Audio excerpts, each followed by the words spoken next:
Welcome to Guy on Springfield. Yes, the very first episode officially of Guy on Springfield here on the Four Finger Discount Patreon channel. Also, this one episode exclusively on our YouTube channel. So thank you for watching this if you are watching us here on the Four Finger Discount YouTube channel. We love each and every single one of you. So basically, Guy on Springfield. Oh, first of all, I'll introduce myself. I'm Dando. You are?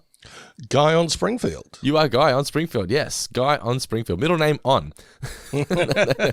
So basically, Guy on Springfield is the show where Guy and myself, we go back and revisit a classic episode from the first 10 seasons of The Simpsons, voted by our patrons. Each and every month on the Patreon channel, we'll let them choose an episode. We go back and revisit it because Guy joined us in season 11, as you'd be well aware. So we go back, pick an episode from the golden era, and we revisit it. And today we are here to review 8F14 Homer Alone. An incredible episode of The Simpsons, a very underrated episode that doesn't get spoken about enough. I thought this was just amazing. How was this episode underrated? Who is not singing the praises of Homer Alone? Oh, well, you just never see it on like best of lists. It's always the same cliche ones. And if I ask someone what's your favorite episode, this one very rarely gets brought up. And myself as well. I hadn't revisited this one in quite some time. And now that I don't think I've revisited it actually since I've been a dad. So now that I'm a dad with a wife who's very stressed out and underappreciated and overworked, who could probably do with a visit to Rancho Relaxo and two kids that just demand attention, God love them. But I related to this episode so much because if Nicola left the house, I would be Homer. Well, I literally am a Homer Alone, given that I am not a single gentleman, but I am a gentleman who lives by himself while the lovely Louise lives across town. And yes, I do visit her a fair bit, but yes, I'm a lone gentleman. But even then, you know, there are still times when I feel the stresses of modern life. Feels like it's a rat in my brain. So, yes, I can relate to Marge in this sense. I can certainly relate to Homer in terms of like, oh my God, if I had to, care for a small child, for an infant, I'd just be all at sea. So, but there's so much to enjoy in this episode. And just from the very beginning to the very, very end, there's not a wasted moment, not a wasted opportunity. That's stuff that we talk about a fair bit on the show of how, a good episode of The Simpsons uses every part of the buffalo, and that's exactly what this one does. It's just chock full of great visuals, great one-liners, and at the base of it, I'm sorry to keep repeating myself, folks, but it's just got a really good, solid storyline. Yep. That works on multiple levels as well. Marge is stressed out, needs a break. Homer has to take over. He doesn't know what the fuck he's doing. The kids have to stay. The kids have to stay with Patty and Selma, and they hate it. I love that Marge doesn't trust Homer with the kids. That is true. That is true. And Maggie makes a little bit of a getaway and is searching for Marge all over town and seeing her in all these various spots, but they don't turn out to be Marge. There's so much happening. It's really just chock full of goodness. Yes, but we say that, and I do completely agree, but it's also just such a very simple premise as well. It's not an elaborate story, but it's a very simple story, but there's just a lot happening. And I think of all the revisited classics, the Guy on Springfield episodes we've done so far, this one I think's felt the most human. It's just so normal, because I think anyone who is married with a couple of kids who are still a young age, can relate to this. It's impossible to not relate to this episode in one way or another. It's amazing. Oh yeah, even if you don't have, kids clawing at your little trouser legs or anything like that, everyone has felt the stresses of everyday life and just, needs to take a little bit of a break every once in a while. Life is stressful. Life is indeed stressful. I mean, take some time out for yourself. If you're listening or watching right now and you haven't treated yourself to something, go and treat yourself. It's important. At least once a week, treat yourself to something. Yeah, even if it's only an episode of Four Finger Discount. Exactly right. Or even if it's just an apple pie from McDonald's. Or a creme brulee pie, but maybe an apple pie. Yes. But we like to think of ourselves as the Rancho Relaxo of podcasts. Yes, we try to be with my sweet, sweet voice and your... I think... people listen to this show for your laugh.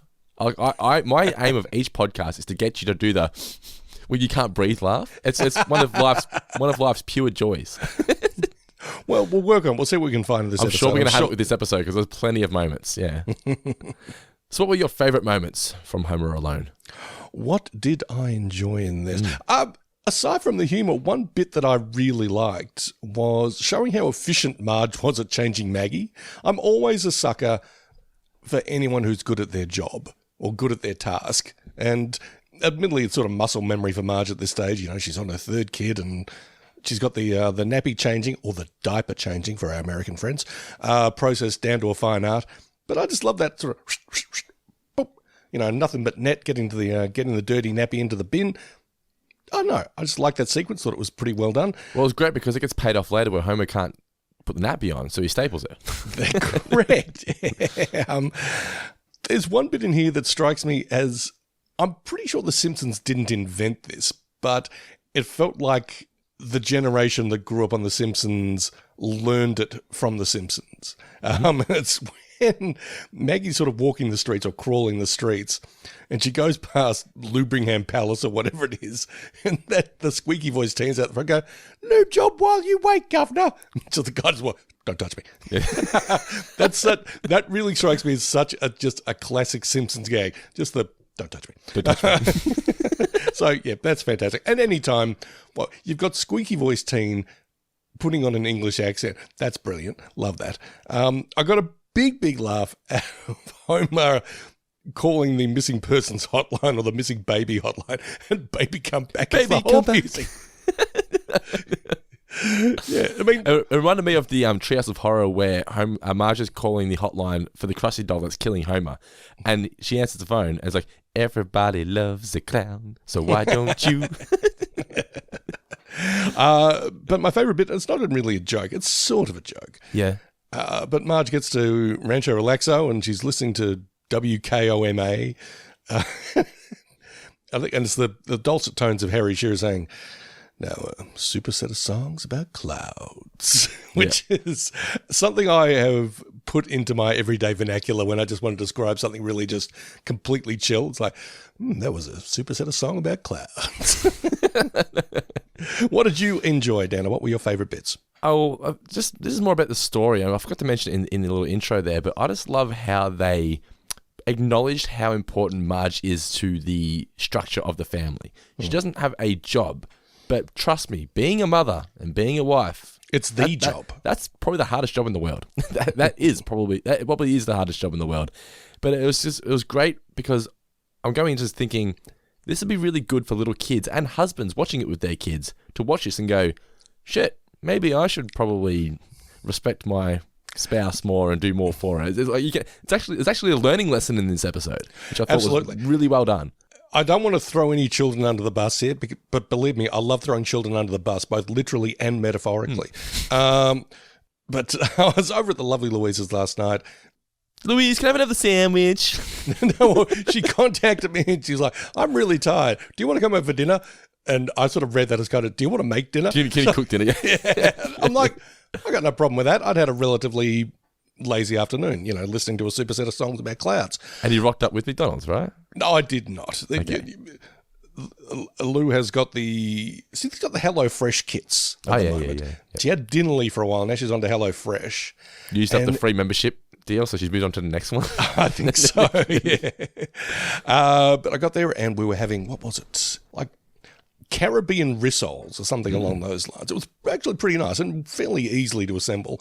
And I was feeling like Jamie Oliver in the kitchen, just whipping it all together, of course, with the lovely Louise's help. The deal, we've talked about the deal in the past. Whoever doesn't cook cleans. Yeah, that's how it should work, yeah. Makes sense. We serve up the dish to the two boys who were there. And they're out the door. It's like, we're left with this kitchen, looks like a bomb hit it, and I'm like, looks like I'm cleaning as well. I've got no... You should have said that out loud. I didn't have a problem. Wait, what? No, I didn't have a problem with it either, actually. I mean, the lovely Louise and I did a bit of clean together, and then we chilled on the couch with some 90 Day, as is our want. Yeah. How did we get to this? Oh, yeah, but I was Throwing realising... kids under buses. which I'm going to go do after this. I'm just going to find a random kid. Yeah. Treat your mother better. But it got me thinking about when I was a young man, and I was probably like, thanks for dinner, Mom. I'm going to go... I was about to play with myself, probably. Play hopscotch. I'm going to go play stickball. You kids want to play stickball? Ball. Again, one of my favourite Simpsons lines ever. But yeah, you're right. I think this episode should be sort of mandatory viewing for neglectful husbands, or not neglectful, but just any husband or child. Just to remind you, your mum's there. Oh, God forbid your mum isn't there, but if your mum's still there, or whoever is in that role in your life, respect them, look after them, help them out. Respect the mother. Yeah, don't take them for granted, that is for sure. But my favourite moments were, I love the guy walking up, look, lady, this better be good. Just hitting the bolt. Also, Mr. Teeny, stop fiddling with look, now you got chucking over everything. I'm like, that is me when I'm in the car with the kids, or just like, Mr. Teeny is my children. Like, Alan, don't push that, don't push that. Now look what you've done. I said, don't touch it. Now this is falling apart. Then he starts crying, then I get louder. Anyway, and I also really liked, hey baby, or hey sweetheart, what's the matter? Not getting enough of the good stuff at home? That is that is just so much. That is such a power plant factory mentality. Like all the blokes there. Hey, sweetheart, not enough good stuff at home. Oh, I thought it was fucking so good. All right, it is time for some trivia. But as we do here on Four Finger Discount, we read out the names of our beloved $20 patrons. Now, on the free feed, on the normal show, we pick a patron of the week, but this is a Patreon exclusive, so we won't do that. We'll just read through their names. I'm just going to find those names first. Hang on, here we go. You should have memorised them by now. I should have memorised them, that's right. All right. I should have memorised them by now. I'll kick off today with one, Jenna Rice, as well as Christopher Trent Darby, Andrew Zer, Jordan Moleman Ritchie, Steamed Ham Champion Dylan Haggett, Sally Kimberley, Hank Scorpio, Kevin Dental Plan Flood, Jonathan Rossi, Zach Pruitt, Timothy Burleson, Joel Yolande, Katie G, Daniel Kotnick, Shannon Hofer, Reese Roberts, Adam Sanderson, George McMenemy, Stephen Roberts, Sean Devey, Bella Winderbank, David Stewart, Tom Pickering, Mark Boston Burgess, Ground Skipper Noah, and Declan Phoenix. Thank you so much, guys, for your ongoing support. Remember, guys, if you do want to get your name read out on each and every episode of Four Finger Discount, I'm just going to be a $20 patron at patreon.com/fourfingerdiscount. If you're watching us on YouTube, the link is in the description of this podcast. And where you support the show for as little as $1 per month, you can get access to exclusive podcasts, the Facebook group, where you get to banter with Guy and myself, monthly Zoom chats with Guy and myself, prize draws, and so much more. All right, Mr. Davis. How have you got breath left? I'm getting the sweats. As I say, good spruiking. The first question from myself for Homer Alone is, where was the last vacation that the family went on? Oh, I remember that... He's holding Bart over the hole. Over the bottomless pit or something. Lake something? Nah, Mystic Caverns. Mystic Caverns. Righto. No points to me, but this may get you a point. Where was Bart's lucky red cap? Behind the toilet. Behind the toilet. It's always the last place you look. Mm-hmm. My next question is, what bridge does Marge pull over on? What's the name of the bridge? Arnie Pye says it. He does too, and for the life of me, I can't remember. Is it the Central something? It's 3 words. The Springfield Memorial Bridge. Springfield Memorial Bridge. Well, while we're talking about bridges, whose bus is behind Marge when she... It's like a Shelbyville sports team of some kind, right? Not quite. No. Well, you're half right. It's Shelbyville something. What is it? Shelbyville Criminals? It's the Shelbyville Players. Players. Yes. Oh, but I thought players was like team players, like sports. No, it's as in the play. Oh, okay. There you go. Because they're all in costumes. I didn't see the costumes. There you go. All right. And my final question is, are you ready, Mr. Davis? Hit me. All right. What is the name of the masseuse? Where have you been all my life? Peck. That's clue. Peck. Famous actor. Oh, it's Gregory. Gregory. Because was there Ricardo and there was Chef Ricardo. I'm pretty sure. Ricardo. Yeah. Couple of questions for you. Maybe hit me. Maybe just one, but I could give you a few. Hit me with 2. They've paid for this. Let's give them some. Let's give them the money's worth. According to according to Bill and Marty, whose wife is dead? Oh, I don't know. That's lost away. I know she went through a glass window or something. Plate glass window. There's blood everywhere. Yeah. It's Justin Sherman. Justin Sherman. Okay. What a horrible, horrible prank. I hate prank calls. I never liked prank calls. When I was younger, I liked it, but then I grew up and went.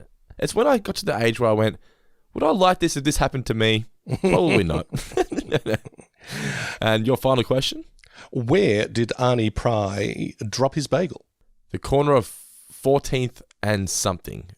14th and a Nightmare on Watt Street. Elm. There you go. 14th There you and go. Elm. Yeah.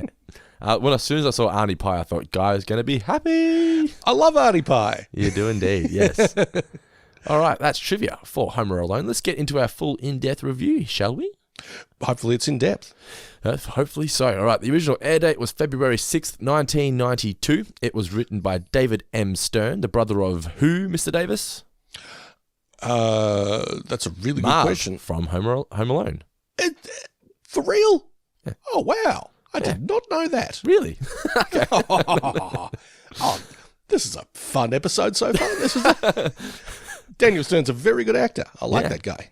Well, the Wonder Years voiceover, correct? Wonder Years voiceover. Getting shot by Kevin McAllister. That's true. I Kids think of that's the what 80s, he's most known for, getting fucked up in Home Alone. Yeah. Probably, yes.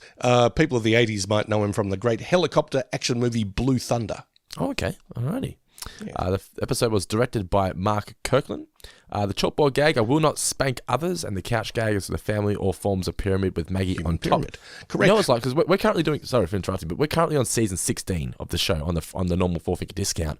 Going back and watching this, getting the full proper intro, I don't think it was the full one, but it was the majority of it. I was like, this is nice. This feels like classic Simpsons. We're getting the whole enchilada. Yes, that is right. Now, What a were you quick going to say? question. I was searching for this on Disney Plus, brought to you from our friends at Disney. Yes. And they said it was episode 14 of season 3. But then I was looking on Wikipedia to see where I could find it, and it said it was episode 15. I saw that as well. I don't know what's going on there. I was very confused. Yeah, we could probably look it up and come up with an explanation, but we figured, dear listeners, why deprive you of a little fun? You can have your own detective work and find out why some people say it's 14 and some people say it's 15. And when you find out, will you let us know? Thanks very much. You can either write into simpsonsmailbag@gmail.com or comment below on the video here on YouTube if that's where you are finding this episode. All right, the episode kicks off with Wile E. Coyote Roadrunner parody, isn't it? Indeed, Roadrunner shout out. Yes. I didn't write down the names of them though. Shit, I should probably have looked that up. What, Bartus don't have a cowus, and Homer was something else. Homo Neanderthalus or something along those something lines. like that, yes. But yeah, just to take off of the old Looney Tunes cartoons. With the old Roadrunner cartoons with, the Roadrunner constantly eluding Wile E. Coyote. And the episode, from the very beginning, is setting up the fact that Marge underappreciated. So they run past with shenanigans, they smash the lamp. Marge's like, I'm not cleaning that up. Who am I kidding? So, straight away, Marge not being appreciated here. She's doing all the jobs that no one else is even, not that they even want to do it, they just don't even realize that there's jobs to be done. That's the thing about Marge. She does all the jobs that everyone else doesn't even realize exist. And if she didn't do them, you know that people would notice. You're exactly right. It's like when I felt horrible about a month ago. I got home from work and the sink was full of dishes and the floor hadn't been vacuumed and blah, blah, blah. And I remember looking at it going, I didn't say anything. I was like, fuck, the house is messy today. And Nicola was like, I didn't have time to do anything. And I was like, shit, Nicola must do so much that I just did not realize. Like, I need to pull finger out of my asshole and actually do some more work. Wash it first, and then do the dishes. No, kill two birds with one stone. But Maggie, she won't let go of her pacifier, and then, as you were saying before, she gets her change. I just love the way that they emphasised how good she is at it, which really plays into Homer not being able to do it at all. I remember the first time I tried. I'm terrible changing Holly Snappy. Elliot, I've got this down. But there's something about, I say to Nicola, and it might sound ridiculous, but obviously Holly's a girl. She has girl bits, right? Yes. I'm just scared that I'm scared. How do I clean down there? Like, I don't want to get it in there. You got to wipe the right way as opposed to, you got to wipe down as opposed to wipe up. I just feel like I'm ill-equipped to get it all cleaned properly. I'm just like, I try, I do it, but I'm just like, Nicola, can you just double check, please? Nicola, you know your way around these parts. Exactly, yeah, parts, pieces. But then she starts preparing all the lunches, and it's just ridiculous the amount of things she has to remember. You slice it diagonally, not horizontally, or not crossways, or whatever. And Lisa doesn't want the pimentos, and Homer, double bologna. Don't forget to make a double bologna. Yeah, she says, no, one more time. No, they all just go off again. And then, I also just love the way that Homer walked in. Ooh, can I have 2 sandwiches today? It's very much the third child in this equation. You could tell by the face that he was, ooh, could I have 2 sandwiches? But yeah, again, very efficient though in the way she handles these multiple irritations that are thrown at her. So like, boop, boop, boop. There go the pimentos, hat's behind the toilet. Homer ran a bologna. Yes. Oh, that's right, ran a bologna. Oh. Marge is then off for her other jobs. I liked returning the video. I was like, the 90s. But Homer stops her before she can leave and say, can you take my bowling ball? Because I've got a bottle cap stuck in the finger hole. Take it to Nick's. And Marge, can't you just use an alley ball? Alley balls. Yeah. You forget that some of these episodes are just full of the phrases you've incorporated into your everyday life. Exactly. Or that live rent free in your head, as they say. Alley balls. Alley balls. The kids, she says, hurry up, you're going to miss the school bus. Never going to happen. And it happens, well, I'll be damned. And then she's driving them to school, and Bart is making faces at Lisa. Yeah, normally when they do this, they don't draw the red under the eyes, but they drew the red here. So when he pulls his eye, that's not your eyelids. What's the bottom of your eye down? Just the skin under your eye, I guess? I guess. Pulls it down, and you can see all the red. It's gross. Well, would the bottom half be called an eyelid? I mean, does the top one goes down, but the bottom one must go up a little. Yeah, I guess so. Yeah. Anyway, he pulls it's an eyelid. Yes, and it's red and yucky. I'm terrible with eyes. I hate anything to do with eyes. If someone says, look in my eye to get something out, I'm like, nope, I am not your man. No, you're just going to have to go blind. Yes, exactly right. Yeah, it's a nervous tick. I'm a little sensitive about it. Yeah, and Lisa screams. Marge says, get out. We've all had that moment when we were a kid where you're like, oh, mum's fucking lost it. Oh, yeah. Right? Or that teacher at school that is normally calm and collected, and then all of a sudden the kids are just being too naughty, that teacher loses it, and you're like, oh, fuck, we must have really been bad. Yeah. But anyway, so she's now shopping with Maggie, and I like the little subtle bit here where Maggie throws a jar into everything. Not very subtle, but she's just, I'm like, this is what it's like when you take your kids shopping. They can't keep their hands to themselves. They're grabbing things. They're fucking breaking it. They're asking to eat an apple, and then they take one bite and throw the apple down the aisle. It's like, jeez. Oh, that's free apples for the kids. Yeah.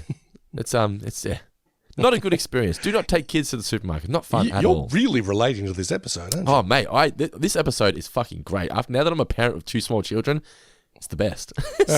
Plonk them down and watch it. Yeah, exactly right. Yes. Then she goes and visits both Nicks. I know what Nick is telling you. I haven't flushed a ball in years.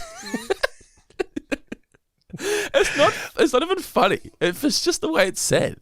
Yeah, but I know what Nick is telling you, but I just love that these guys have clearly got this professional relationship. Yeah, and neither one of them is willing to change the name of their shop. But you know, one is Nick and one is Nikki. As a result, it's like I don't know what Nikki told you. I haven't flushed a ball in years. Yeah, it's just like you get a feeling of the relationship between these guys. Yeah. Oh, that's so. I thought that was so good. I love that. And then she's driving the car, pissed off obviously because the bowling ball. She's been driving here, there, and everywhere. And then the radio ad with the jackhammer, which would be very frustrating. And then we get the crank call, Bill and Marty saying the guy's wife's dead. It's the late great Phil saying, feels like there's a rat in my brain. It feels like. Yeah, it's so good. I love Phil. He's just the best. And then Maggie spills some milk. Oh, first of all, we get the voices, so she remembers, early balls and all that kind of stuff. Kind of like the, hello, Joe. Oh. I think that's in a later episode, though. But anyway, Maggie spills the milk, goes all over Marge. Great animation of Marge losing her mind. And it's also reminiscent of, well, Homer has that same thing. Dental plan. Lisa needs braces. Lisa needs braces, yes. But the animation of Marge losing her mind was great. And it's just the subtle, like Marge, she's freaked out, but she didn't go, she'd like freak out and go crazy. She just stops the car. She's like, I need a break. Yeah. Everyone back the fuck off. Yeah, if she hadn't sort of gone Tokyo Drift, if she hadn't gone sideways and blocked traffic on both ways, it probably wouldn't have been quite as bad. But yeah, she had to go completely 90 degrees but then turn the engine off very, very, politely and just want to sit here, have a little bit of calm for a moment, which of course is not going to happen. I do that sometimes, not in the car obviously, but like when the kids are just going crazy and the TV's on and they're not even watching the TV, so it's just added noise in the background. And then there's Nicola might be on Skype with her parents, and when she's on Skype, she talks extra loud, and it's just all this noise. And I'm like, everyone, shut the fuck up. I just need a second to compose myself.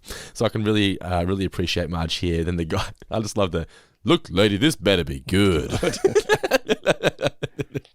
Roars like a lion. Yeah. Yeah, it's so good. And Artie Pie, he's doing the morning report and drops his bagel. Poor Artie. Do you like a good bagel? I love a good bagel. I like a good bagel, but as I've said on this show in the past, I am not a fan of people trying to turn bagels into the bread for sandwiches. I had a bagel, but it was sliced in half and it had salmon on it with cream cheese, I think it was. Delicious. That is the way you have a bagel. Yeah. A bagel is, you cut it in half, you put a little cream cheese smear on it, some smoked salmon, a little thinly sliced red onion. Oh, red onion. I didn't put red onion. Okay. Mm-hmm. If you're feeling a bit adventurous, maybe some capers and a squeeze of lemon juice. Delicious. Oh, my. Pretty good. Wiggum is there. He says, have you flashed the lights? Yep. Well, I'm on, that is. Now, this is early Wiggum. Wiggum, because he's sounding very much like Edward G. Robinson in this, as opposed to, he hasn't got that voice yet. He's more sort of full. He's not a bubbling fool yet either. No, not quite. He's more sort of a lazy cop. Lazy, exactly. Yeah. Although, I mean, it's a good face-off between him and Quimby a little bit later on. Yeah, it was great to see him stand up to Quimby. Yeah. Yeah, but I don't know. I think I prefer Quimby as opposed to Quimby. The baby looked at you. No, not Quimby. Yeah, well, that's of course the turning point. Not Quimby, Clancy. Nothing to shock it out. See.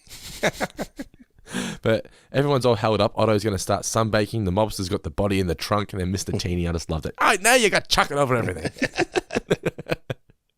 Because Krusty doesn't have kids. I just love that they've sort of replaced kids in his life with Mr. Teeny. Then Brockman is going to be lowered for an exclusive interview, but they go too far, and he gets banged against the side of the bridge. Yep. Yep. We're now at the plant, and Homer sees it. Hey, sweetheart, what's the matter? Not getting enough of the good stuff at home. Then, of course, it's revealed to be dope. Oh, dope. And then Homer arrives. I'm a husband. That explains a lot. Now, did you notice they lingered on this a lot longer than they normally would? So they're like, that explains a lot. And they both chuckle to themselves and then go, like they're proud of their joke. Like that's just lazy cops. Like they're not actually helping. They're standing back being snarky. Wiggum then talks Homer through talking to Marge. Don't put your lips on her or anything. But, yeah. I love that. Yeah. Tell her you love her. Yeah. Hi, Homer. Well, what should I say? Start with, yes, it's you. But, he talks her out of it.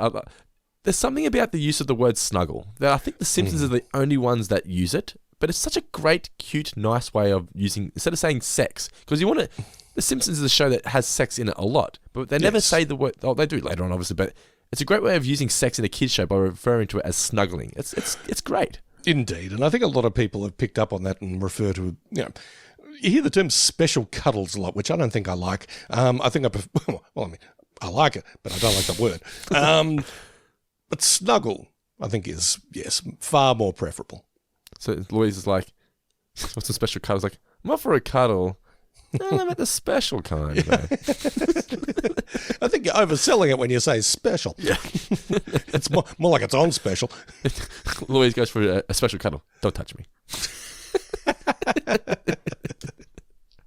So Wiggum, so Marge comes out, talks her out of it, and she gets arrested straight away. I love the woman here. After record, the gals in the force really knew how you felt. Loosen these cuffs? No. Then we get the fight, as you mentioned earlier, between Quimby and Wiggum. And it's just great seeing Wiggum have some sort of integrity. Yeah, and a little bit of sort of authority in his own, in his role. Yeah. So he's standing up for what he knows is right. But if like Wiggum, she broke the law. But doesn't stay that way for long, though. No, but Quimby, is corrupt as always, and just I guess politics in general. We gotta let her out because I need that woman vote. That's what it's all about.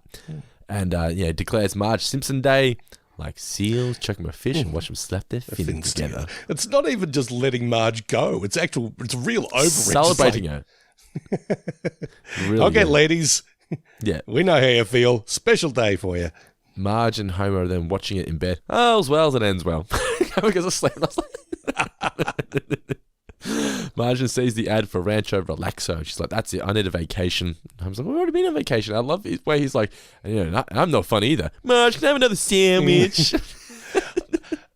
It's something that I really enjoyed, actually, because in these later episodes that we've been discussing over the last few months or so, Yeah, Homer's been a real jerk. And without any sort of sense of self-awareness that he is. Well, I'd love it here. And no that repercussions. He just accepts it. Yeah. Yeah, and no repercussions either. But I love here that he recognises, and I'm no day at the beach either. Merge, can I have another sandwich? Good on him. Good on him for sure. She says she wants a vacation by herself. He thinks that she means a divorce. No. He's like, as long as you promise to come back. So that's it. The kids are then going to be going with Patty and Selma because they got 6 months maternity leave that they're never going to use. But Maggie grabs onto the house. Wish I had thought of that. Marge suggests that Maggie stays with Homer. And he drops her by accident and picks her up on the first bounce. We're now at the train station, and it's just great because this is exactly what it's like. Marge has been getting ready all this time. As soon as she starts leaving, you're leaving? A million questions. What do I do? What do I do? How do I work the pressure cooker? You don't. You don't. Yeah. But a great visual gag as well. Not even a visual gag, just a nice bit of texture was as the train pulls away, identical deflation on Homer and Maggie's faces. And the music cue as well. Yeah. I've got that exact same note here. Great music, great animation, really well done. Marge arrives and we get the discussion or the voiceover of the Cloud songs, which I thought was awesome. Instantly relaxing. Homer is then sitting on the couch and he hears Maggie rattling the cup or the bottle or whatever on the crib. And he explains to her, no, it's just he and her. I like the visual of him grabbing the photo, so it is just them. Yeah, exactly. Bart and Lisa are then refusing to eat lunch with his tongue sandwiches. I was like, who eats tongue sandwiches? Yeah, I don't know about tongue sandwiches. I mean, I don't think I've ever actually eaten tongue. I couldn't do it. I guess, why is it any different from eating meat, I guess? Meat's meat. Depends on, depends on, I don't think it should be that much of an issue what part of the body it comes from. No, not really. Maybe internal organs. I'm sure they all have their own flavour and texture. I'm sure if you chopped up a tongue and chucked it in like a stew or something, and I didn't know it was tongue, I'm sure I would eat it and find it delicious. Yeah. But I remember on Louise and I's favourite show, 90 Day Fiancé, they had some episode where this dude had moved to somewhere in South America to be with his partner. Her sisters didn't like him. They said, here's a South American dish. You're eating penis. What penis? Horse penis or what penis? It was like a cow penis or something. Okay. And he was like, it's not great, but it's all right. You go, you were eating penis. And then he was like, what? What? Yeah, and I'm like, it's just meat, dude. Yeah. I mean, I'm pretty sure they would have cleaned out the urethra before they cooked it. Exactly, yes. But the Patty and Summer explain the sleeping arrangement, that they're going to be sleeping in the same bed. I like the little touch here. Divorce court's on in 15 minutes. And then Bart says, I'm scared. You think you're scared? You think you know fear? I've seen them naked. Marge is then watching the welcome video for Rancho Relaxo. Oh, love this. More Phil. Yeah. You may know me from such films as Today We Kill, Tomorrow We Die, and Gladys the Groovy Mule. But yeah, Gregory, where have you been all my life? I was like, that's amazing. That's great, but I think my favourite bit is when he's in the kitchen. This tastes too good. It can't be good for me. Actually, there's only 14 calories in this whole pot. The slap of the face. Brilliant. I think it does a similar thing when they're doing the juice loosener. Yeah. Anyway, but just the face slap is just amazing. Yeah, Phil Hartman. Oh, man. What a man. What a lord. He says, and the finest R-rated movies Europe has to offer. Ooh la la.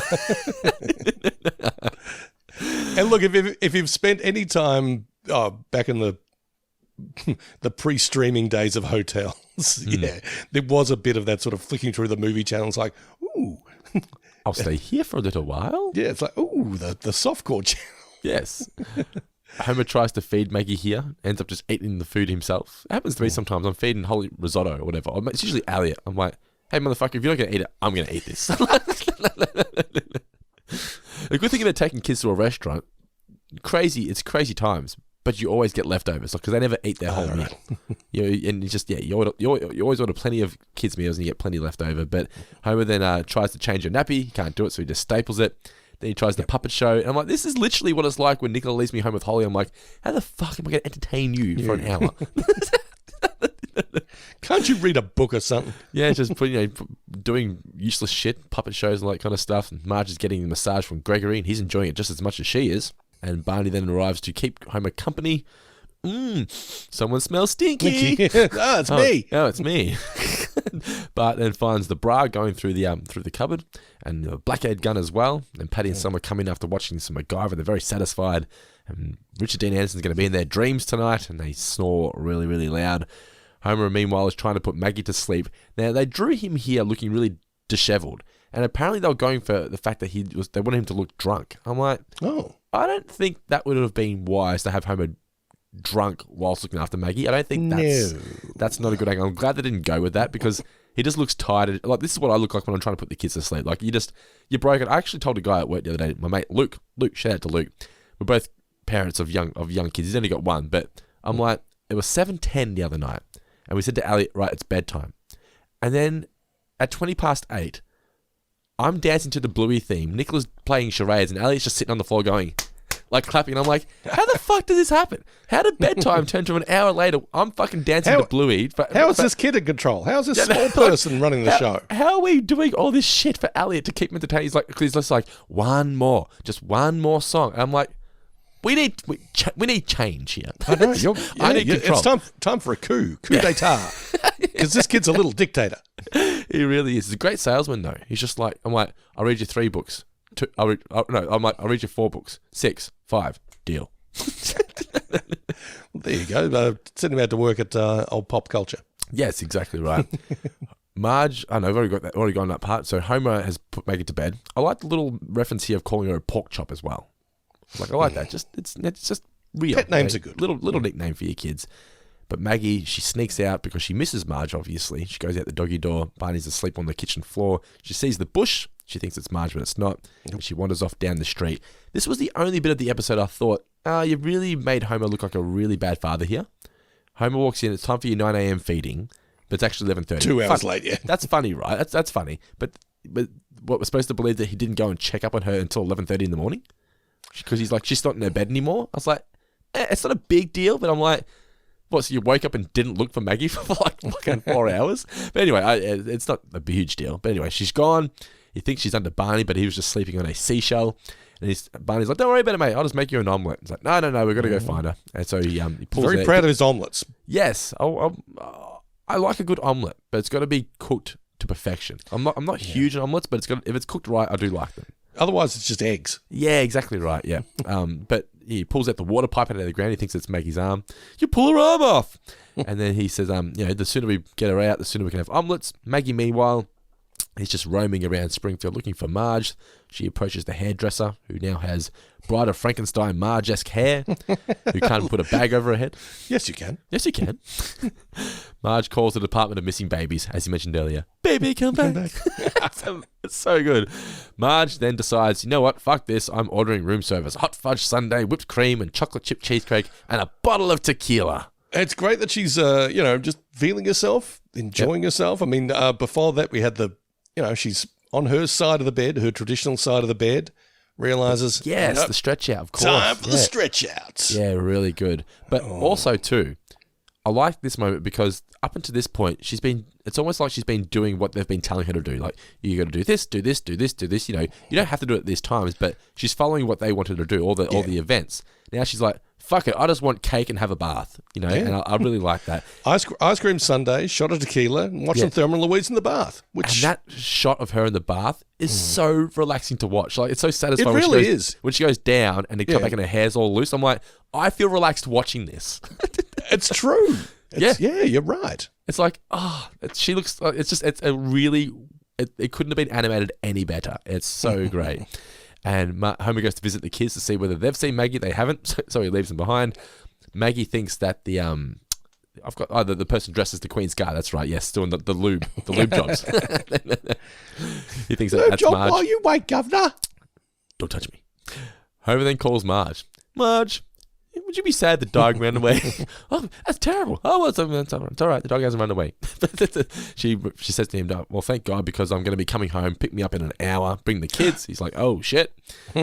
Meanwhile, the police have found Maggie and she's asleep on top of the ice cream parlor. I thought this was very sweet. She's found comfort in this sign. Yes. At least she knows it's not Marge, but it's close enough. It's Marge-esque. Yes. Yeah. So she's like, I'm going to sleep up here. The whole storyline of Maggie being out loose is ridiculous, but the way they wrap it up is fine with me. So Homer is trying to justify to himself different excuses. 1 minute they're a baby, the next they're out on their own. And then Wiggum arrives at the door with Maggie. And he says, Homer's all really... first of all, he's like, are you the guy that reported the baby? Can you describe her? She's small, she's a girl. Bingo! And then he's going to arrest him for 3 counts of criminal neglect. But because Homer's just so thankful and kisses him, shucks, just don't do it again, you big lug. I was like, it's outrageous, it's ridiculous, it's unrealistic.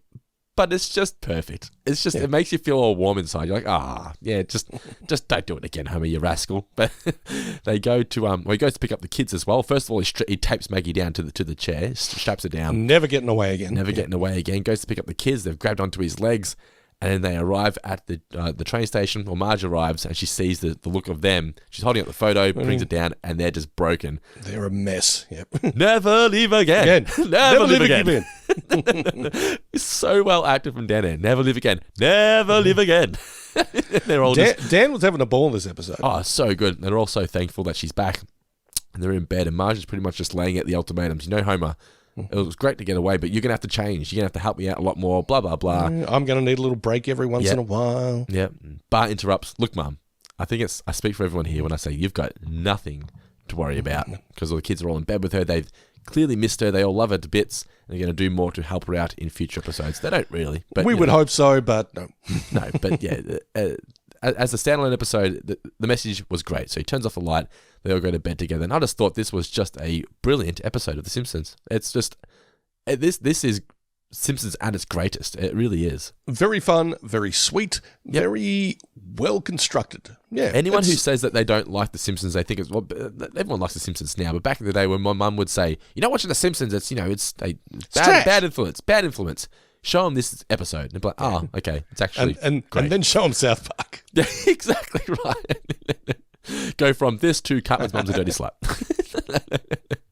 Which is also available on our other podcast, Going Down to South Park. Yeah, brought to you by your friends at the 4-Figure Discount Network. That's right. So this has been our review, our Patreon exclusive review, Guy on Springfield review of Homer Alone. Man, am I glad we went back and revisited this one. When I checked this one up in the options, I didn't think people would vote for this. I'm like, people don't really talk about this one all that much. It won just, and I'm like, okay, we'll go back and watch it. And man, I'm glad we did because it was just from start to finish. I was just smiling the whole time. Very much so. And it just shows we've got some pretty savvy patrons. Yeah, exactly right. Yes, and if you too, YouTube viewers, want to be a part of that family, you can do so at patreon.com/4fingerdiscount. As little as just $1 single $1 per month, you can support the show, help us grow, and be a part of the 4-Finger Discount family, where you can join the Facebook group, get access to all our other Guy on Springfield episodes, as well as other bonus podcasts, including our audio commentary of the Simpsons movie, which we did several months ago, as well as Zoom calls, prize draws, and much, much more. Plus, you get early access to all the other shows we do here on 4-Finger Discount and access to our Patreon exclusive Tales of Futurama podcast available on our Patreon channel as well. We recently reviewed the episode A Big Piece of Garbage. But this has been our review of Homer Alone. Thank you so much to all the patrons who voted for this one. I loved each and every minute of watching it and reviewing it. Always a good time here with my man, Mr. Guy Davis. All right, Mr. Guy Davis, any final words for those incredible listeners/viewers out there? Feels like there's a rat in my brain.